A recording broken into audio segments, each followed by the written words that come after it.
इस वीडियो में हम हॉर्नबिल क्लास 11th इंग्लिश की बुक से lesson 6 the browning version, browning संस्करण, जो कि टेरेंस रेटिगन के द्वारा लिखी गई है, के समरी को, हिंदी सारांश को हम चर्चा करेंगे। इस एकांकी में मात्र 4 पात्र हैं। फ्रैंक एक युवा विज्ञान का शिक्षक है। मिस्टर क्रॉकर हैरिस एक अधेड़ आयु के शिक्षक हैं और टैप्लो एक 16 वर्षीय छात्र है। चौथा जो पात्र है इसमें वो है मिसेस हैरिस, 40 के आसपास इनकी एज है, जो कि मिस्टर क्रॉकर हैरिस की पत्नी है। दृश्यांकन किया गया है एक स्कूल में। अगले दिन से लंबा अवकाश हो रहा है। एक 16 वर्षीय लड़का टैप्लो अपने शिक्षक के आदेश पर अतिरिक्त काम पूरा करने आया है। वे अभी 5वीं कक्षा में हैं। उसको अगली कक्षा में भेजा जाना है। सब कुछ मिस्टर क्रॉकर हैरिस की सनक पर निर्भर करता है और वह अभी तक स्कूल नहीं पहुंचे हैं। नियम के अनुसार तो कक्षा के परिणामों की घोषणा स्कूल सत्र के अंतिम दिन प्रधानाध्यापक ही अर्थात हेडमास्टर ही करते हैं, पर टैप्लो को शिकायत है कि इस नियम का कठोरता से पालन केवल मिस्टर क्रॉकर हैरिस ही करते हैं। इस कारण टैप्लो को अगले दिन तक अपने पास फेल का परिणाम पता चलेगा। वह अपने शिक्षक से बहुत डरता है, इसलिए तो वह स्कूल के अंतिम दिन काम पूरा करने आया है। मौसम सुहावना है, गोल्फ खेलने के लिए सर्वदा उपयुक्त है, पर टैप्लो की जरूरत नहीं कि वह अपने शिक्षक का आदेश पूरा न करें। पिछले दिन ही उसने शिक्षक से अपनी कक्षोन्नति के बारे में पूछा था। वह मिस्टर क्रॉकर हैरिस की आवाज़ की नकल उतारता हुआ उनके कथन को दोहराता है।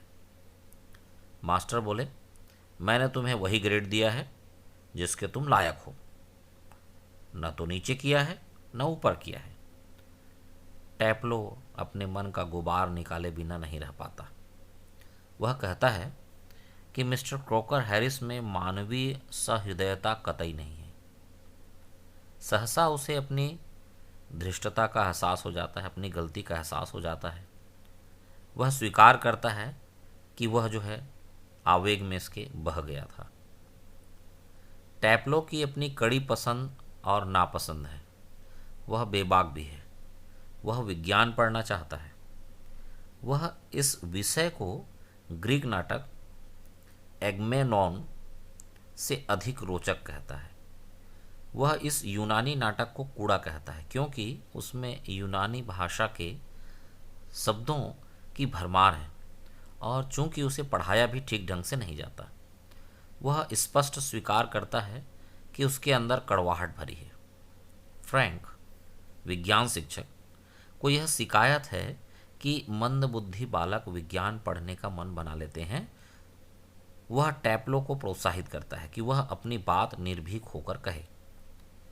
मिस्टर क्रॉकर हैरिस ने कहा था कि वे स्कूल 6:30 बजे पहुंच जाएंगे, पर उन्हें आने में 10 मिनट की देर हो चुकी है।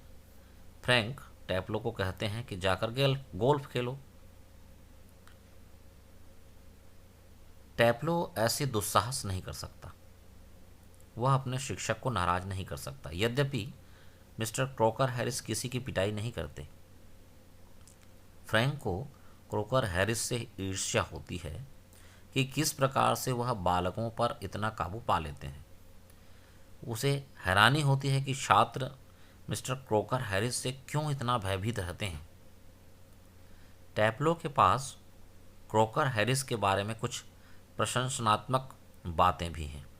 वह कहता है कि क्रॉकर हैरिस ऐसे व्यक्ति नहीं जो दूसरों को कष्ट देकर अपना मजा लें। इस दृष्टि से वे अन्य कई शिक्षकों से श्रेष्ठ और भिन्न हैं, पर वह उन अन्य शिक्षकों के नाम नहीं बताता। वह फ्रैंक को भी खुश करने की कोशिश करता है, पर फ्रैंक को उन पर पीड़कों में शामिल नहीं करता, क्योंकि फ्रैंक युवा हैं और विज्ञान के शिक्षक हैं। पर मिस्टर क्रॉकर हैरिस कोई खुशी देने वाले व्यक्ति नहीं हैं। अंदर से वे किसी अखरोट की भांति सिकुड़े सूखे रहते हैं। ऐसा लगता है कि वे लोगों से नफरत करके उन्हें अपना प्रशंसक बनाना चाहते हैं। इन सभी त्रुटियों के बावजूद टैप्लो क्रॉकर हैरिस को पसंद करता है। वह एक उदाहरण देता है। एक दिन क्रॉकर हैरिस ने कक्षा में अपना एक पुराना घटिया सा चुटकुला सुनाया। चूंकि वह लैटिन भाषा में था, कोई भी छात्र न तो उसे समझ सका, न ही हंसा।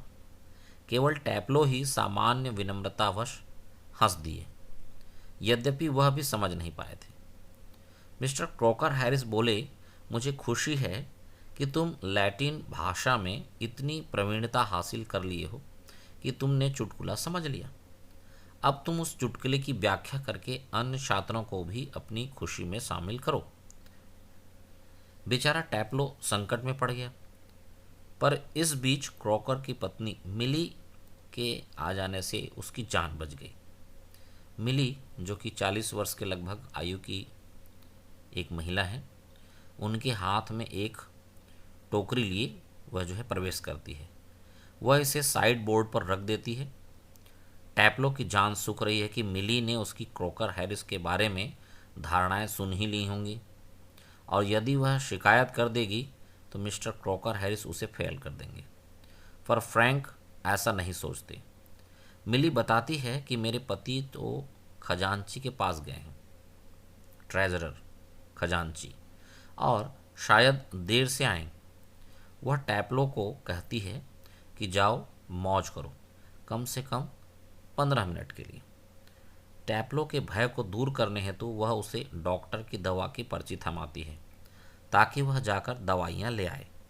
वह यह भी आश्वासन देती है कि यदि मिस्टर क्रॉकर हैरिस नाराज हो जाते हैं तो सारा दोष वह अपने ऊपर ले लेंगी। और इस प्रकार से इस नाटक का यहीं पर अंत हो जाता है। धन्यवाद।